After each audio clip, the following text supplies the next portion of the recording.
Good evening and welcome to Artist Talk on Art on Monday, November 25th, 2024.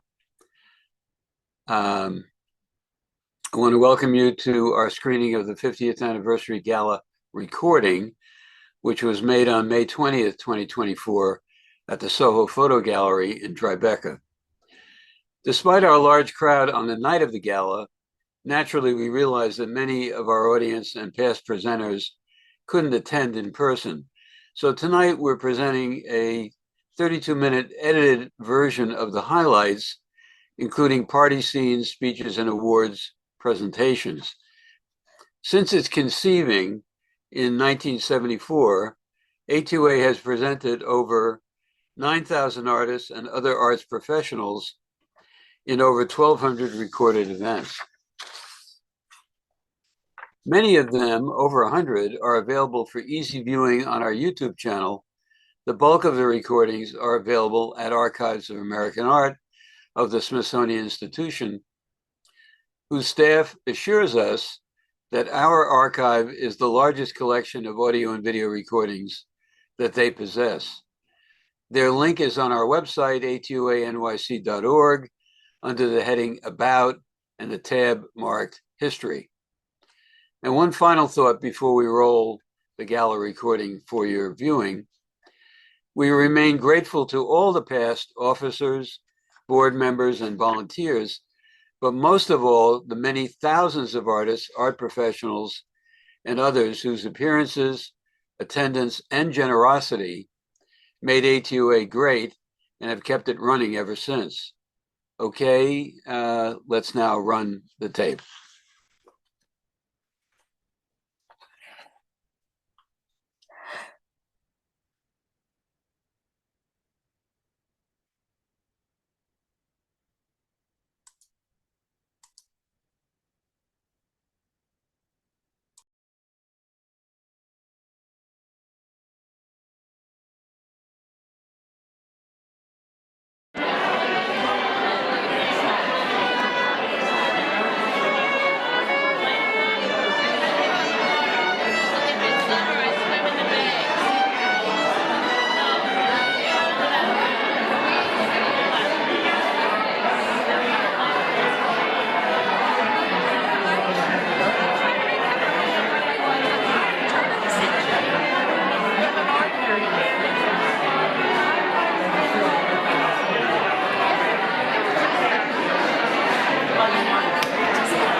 I like that you have a smart one. Thank you.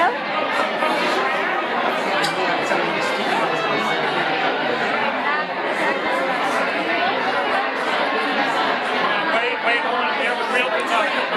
It's video. She's a little clumsy, but she's very good. Childhood was born. Making videos now. Huh? Little video now. Oh, yeah, but you're I saw you trying to make us feel sweat. Good evening. Good evening. May I have your attention, please? Your attention, please. If you have a mobile phone that's still on, would you please turn it off? Thank you. Before I make comments about our history, I'd like to thank a few people who helped make tonight's gala possible. First of all, our entire board of directors and volunteers and our advisory board. They all contributed to the gala planning effort, including our designer, Tim Napoli, and our auction advisor, Alexandra Mann. And of course, our webmaster, Jason Palmera. The most credit, though, should go to my colleague, our board secretary, Jacqueline Rada. Thank you so much, Jackie.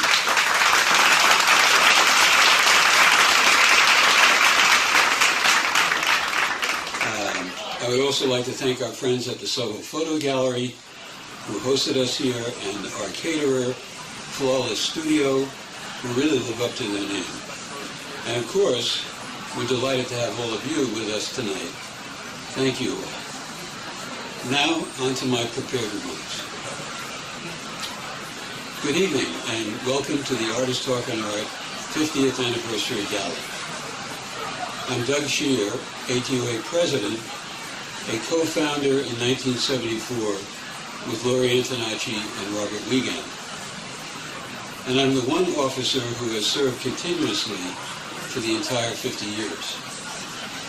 We're gathered at the Soho Photo Gallery in Manhattan's Tribeca neighborhood to celebrate a half-century of discussions in art.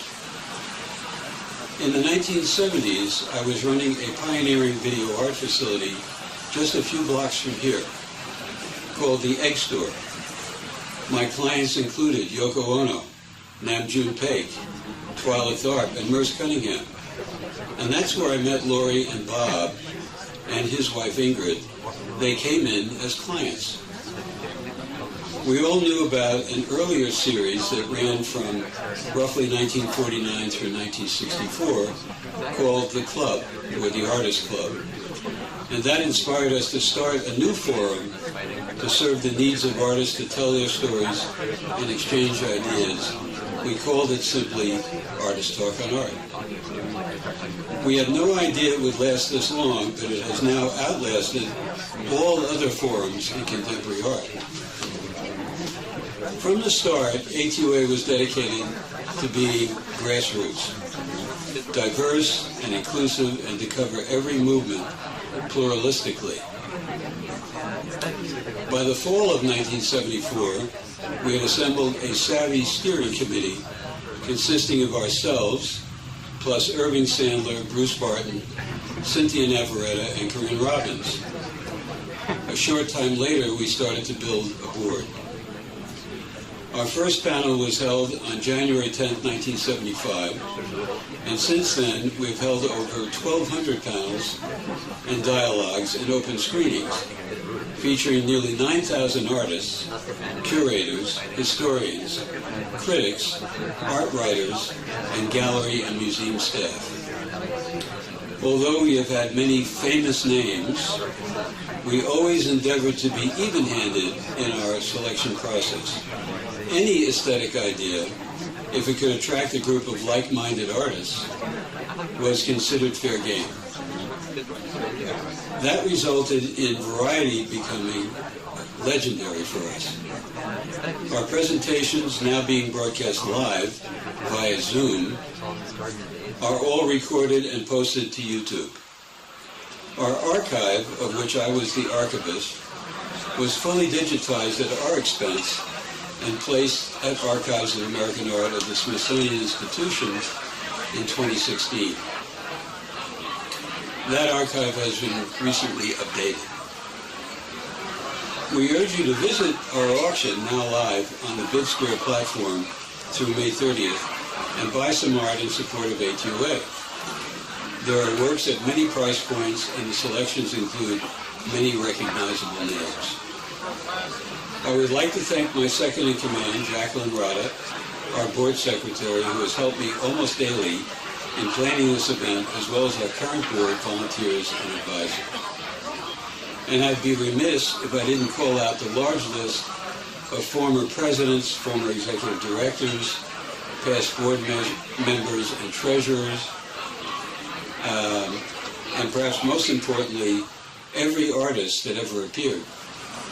Without the artists, ATOA would have been nothing and never would have lasted as long as it has. One board member who we lost during COVID, who was known as Flashlight, his real name was Robert Denneman, helped us to make the transition from audio-only recording to regular videotaping. Another member and past president, Barry Kostrinsky, helped us transition to Zoom. Lengthy leadership terms were served and contributions made by Laurie Antonacci, Bernita Nemec, Donna Markser, and Lynn Mayacole. And a number of very interesting programming directors have served us. One that I would mention in particular is Ann Lydecker, who brought us Kehinde Wiley, Andres Serrano, Wenda Gu, Fred Wilson, and Molly Barnes, who organized and participated in many excellent dialogues. In all, several hundred artists served on boards, committees, as volunteers, and as officers. They are rare and true heroes of ATOA whose sacrifices we honor tonight. Many memories linger on, like having tea with Will Barnett at the National Arts Club in his penthouse studio, like picking up Alice Neal and driving her to Soho for her 2 appearances with us. I did my best to stay on the good side of Jean-Claude Christo, who is well known for her demanding nature, and Louise Bourgeois in her ankle-length mink coat. 3 young girls coming to the door on the night that Robert De Niro Sr. Was there, and running off when they realized that it was Sr. and not the actor. Or the moment when I was interviewing sculptor Ken Snelson and got him to admit his rivalry with Buckminster Fuller. Or Mark Kastabi having a cream pie thrown in his face. That was a perfect rendition of one of his works, that is, the cream pie was. To his credit, he kept his cool. Or the stoic appearance of Marisol Escobar, who never said a word on the panel she was on, as wooden as her art. There were numerous appearances of abstract expressionists who had never previously been recorded in the club days during our 70s and 80s. But over the years, just as many hyperrealists, conceptualists, land artists, minimalists, body art women, pop artists of the Warhol Circle, optical artists, video artists, former Hans Hofmann students galore, and political shock troops like the Guerrilla Girls. Muralists and spray can taggers, metal sculptors, traditional painters, and earthwork diggers. We also held many non-aesthetic or business of art panels to assist artists in navigating their careers. We covered the waterfront aesthetically and literally. We are proud of the accomplishments, the legacy we have created, and look toward more adventures ahead. Speaking for myself, it's been an honor and a privilege to serve for a half-century and to have the support and generosity of so many others to allow ATOA to persevere as it has. Thank you for sharing this moment with us tonight. Thank you.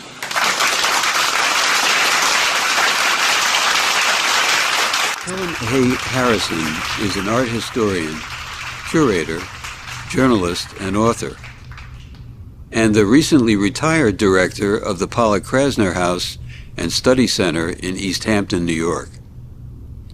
She is known for her books, essays, reviews, and exhibitions devoted to modern American art and the Art of Murder series of historical mystery novels set in the New York art world.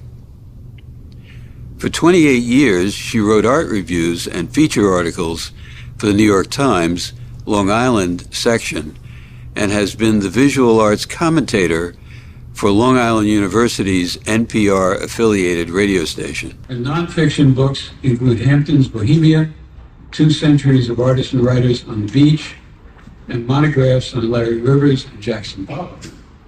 She and her husband, the painter Ron Nicholson, live in Sag Harbor. Helen has appeared at least twice at ATOA in the past, and I could say she knows Gail Levin pretty well. So, Helen.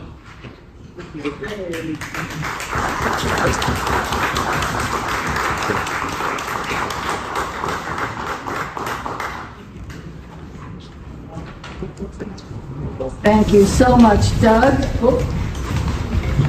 And thank you everyone for being here tonight to honor Gail Levin, my longtime friend.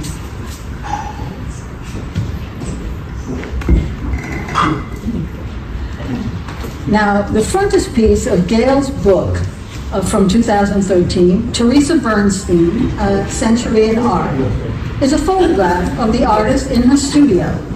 posed with a palette on her arm and brushes in her hand in front of an easel on which a large painting is mounted.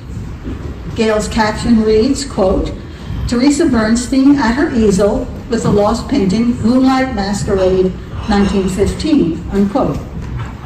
There are many versions of this pose in books and exhibition catalogs devoted to other painters, and almost all of them identify it as a picture of the artist at work.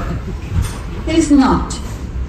The painting is obviously finished and framed for exhibition, and Gail has subtly but definitively drawn the distinction.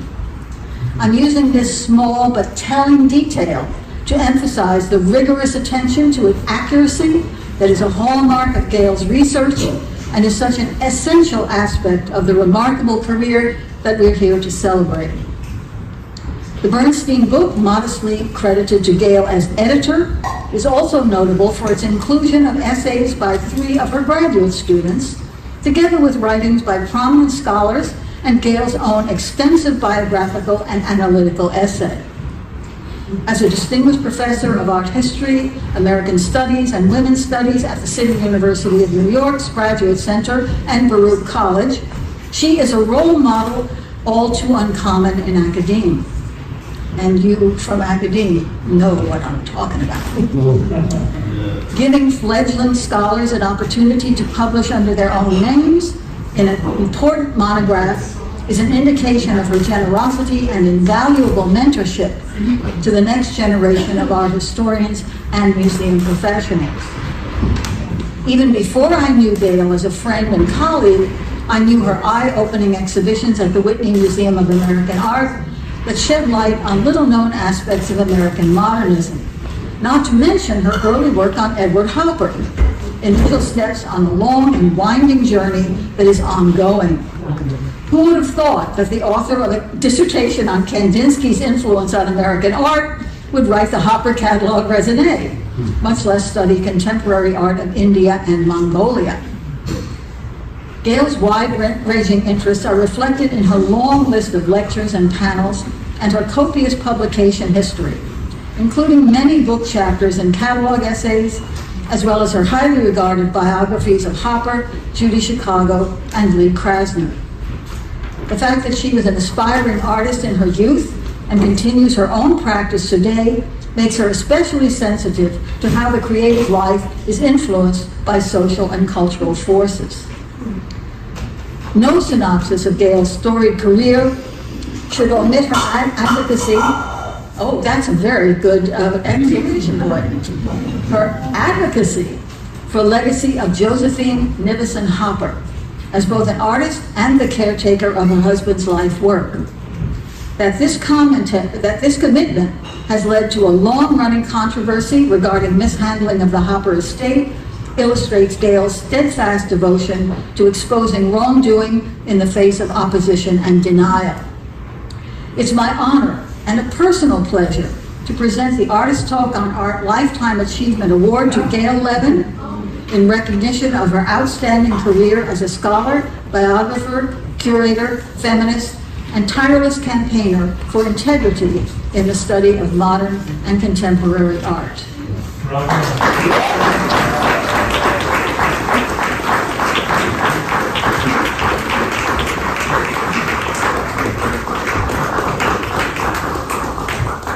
This recognition from Artist Talk on Art comes as especially welcome to an art historian who has been drawn to writing biographies of artists.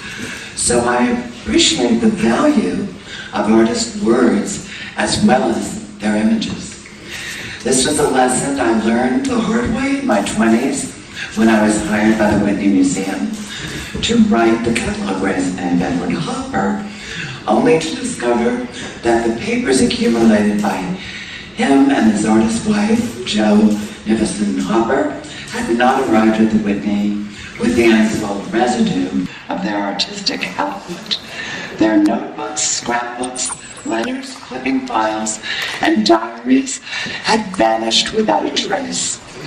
The traces came to light in 2017 when 5,000 documents surfaced from the Hopper's papers that had been hidden by an art thief for 50 years after Hopper's death, decades after my catalog raisonné was published in 1995. I only wish that Hopper had been interviewed by Artist Talk on Art about how and why he kept such obsessive records. Hopper kept the most complete records I now know of any artist I have ever encountered, which surprisingly I learned only after writing Hopper's biography. Now we know that Edward's notebooks survive, recording all kinds of information, from the art he saw at galleries he visited to the daily temperature, wind, and rain he experienced for months at a time. Perhaps Artist Talk on Art should have a future panel discussion on the topic of how and why artists record anything, and on what will and should survive in the digital age we're living in. Whether artist words are verifiable or not, we know that they represent the authentic intention, the voice of the artist. Thus, I'm thrilled to be honored tonight, along with Liza, someone from the Archives of American Art, about whom I'll hear shortly, which not only preserves many artists' papers, but also all of the programs of Artist Talk on Art. As for me, the initial absence of the Hopper's papers caused me to act like a detective, looking everywhere for exhibition reviews, entries in their friends' diaries, letters, any sources of detail of the Hopper's lives. I eventually found a cache of Joe Hopper's diaries left to the generous legatee who inherited their Cape Cod home. In conclusion, I only wish that my parents were still alive to witness this honor tonight. I grew up in a house surrounded by images painted by Bill Moisel, Kandinsky, and Miro. My mother, who took art classes at the High Museum School of Art in Atlanta, Georgia, taught me to paint as soon as I could hold a paintbrush. Only when I took art history in college did I discover that my mother had copied Moisel, Kandinsky, and Miro. She was Shirley Levin, years before Sherry Levine, but without the irony of acknowledged appropriation. My father took me to the Atlanta Public Library, encouraging me to read history and literature. But then both parents met my announcement that I wanted to be an artist by threatening, quote, "We will disown you."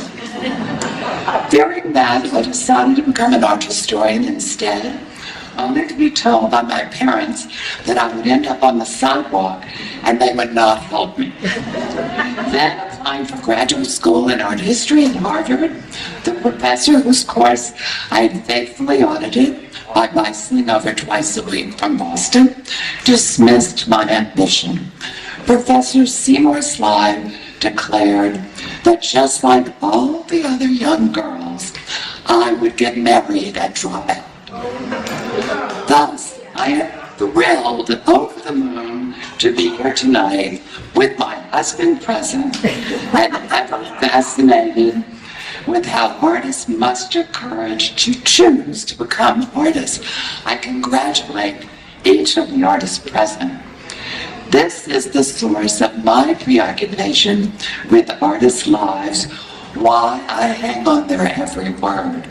And I want to say to Doug Shear, Brittany the Nimick, all the colleagues from Artist Talk on Art, thank you, and thank you all very much.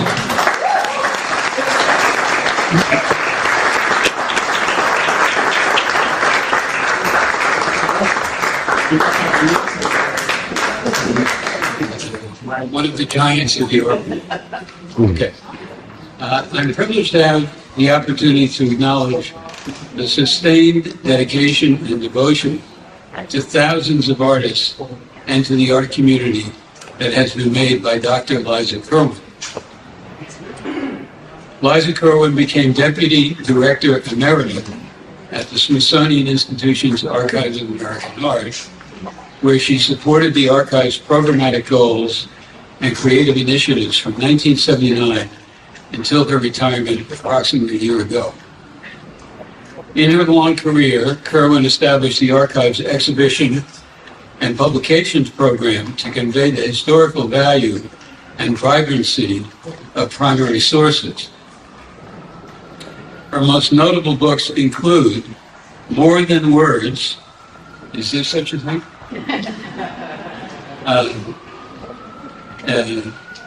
Reprinted in 2015 from 2005.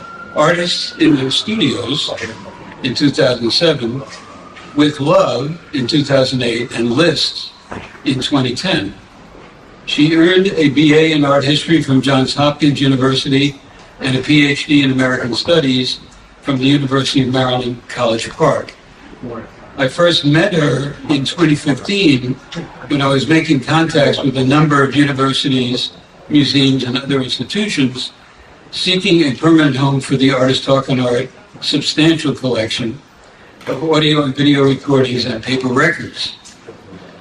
From our first meeting in Woodstock, New York, where I live, where she had come to assess the holdings, I was very impressed by her enthusiasm and understanding of what our archive actually comprised, especially its variety. I was also taken with the range and diversity of the numerous collections already residing within their facility in Washington.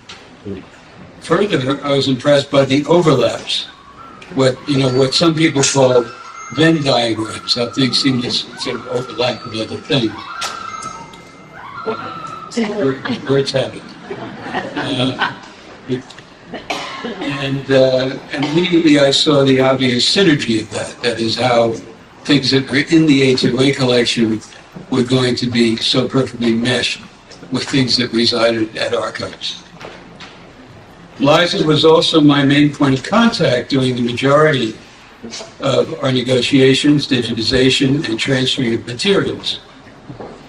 And I can say with personal experience, there is no higher standard of archiving, no higher standard of organizing of archives than those practiced by Archives of American Art. They can be very impressed by themselves by what they do. And the many artists who they have assisted, including the families of those artists. She was also the acting director during much of that time, as her former boss, Kate Haw, had left for the National Gallery shortly after we chose them and was not replaced for some years. So effectively, Liza was the director for that period. I can say that we have never been disappointed in our choice, and we certainly looked at many institutions. It was not a quick decision, but it just gets richer and richer at every turn, and more materials are getting deployed in what is really a massive collection. So it's not an easy task for them. And Liza really was the major reason that I and my colleagues made that decision. So it is with a great deal of pleasure that I present an Artist Talk on Art Lifetime Achievement Award to Dr. Liza Kirwin.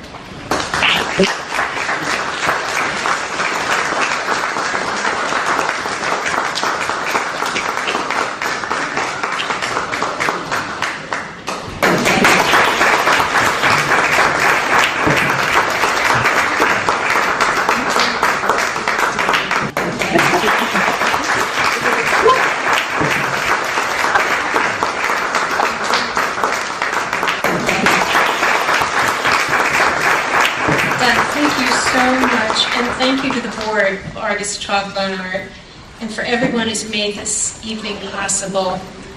I'm honored to receive this award and honored to be here with the extraordinary Gail Levin, who I know is an intrepid researcher from her many visits to the archives. It was my great privilege to have worked at the Archives of American Art for 43 years and to have played a role in preserving the legacy of Artist Talk on Art. But we have Doug to thank as a passionate advocate for this great organization. In seeking a permanent home for the records, Doug first approached the archives. I had November 2013. Our immediate response was, yes, of course, this is the perfect home for the collection, and that was the beginning of the 3-year negotiation involving key archive staff, most importantly Megan McShay, who was our AV archivist.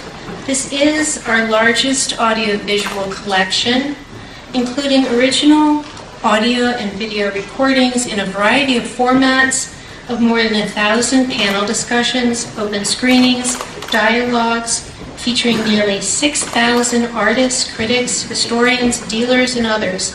There is nothing better than hearing an artist talk, and I can say that because I'm married to an artist for 36 years, who's here with me tonight.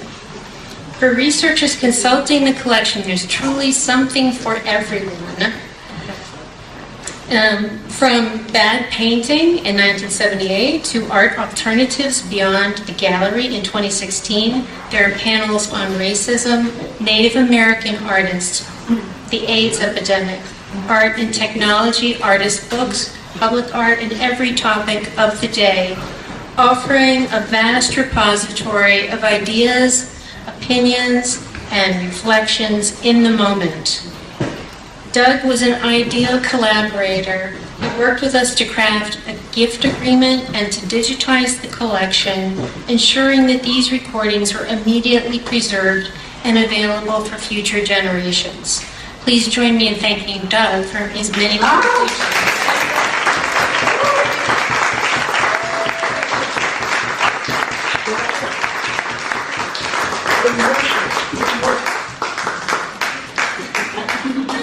And I wish you many more years of spirited conversations. And to all the artists in the room, hold on to your papers. You don't know how important they'll be. Thank you.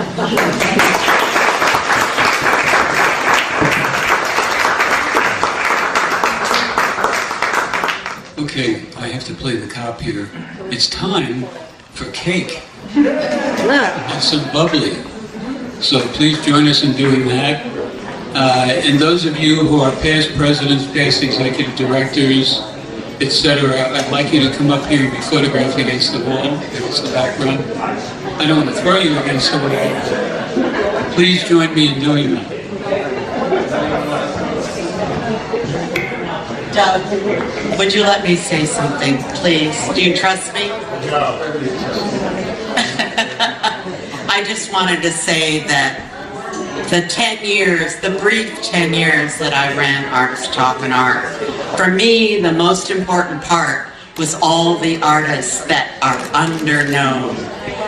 And I want to thank all of them as well. You know, the big guys, they always get it. But the rest of us, we need more than. Thank you, Emerita. The artist. The artist.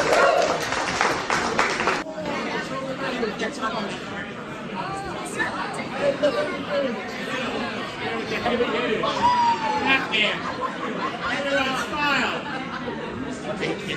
Let's do this profile. I don't see. All right, do we do it?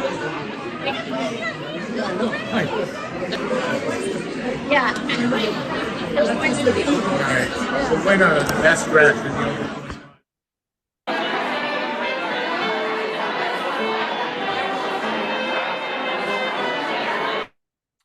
Thank you for joining us tonight. Next week, Monday, December 2nd, Art in China and America Now, Drawing a Comparison, moderated by Maria Paz. Don't miss it. See you then.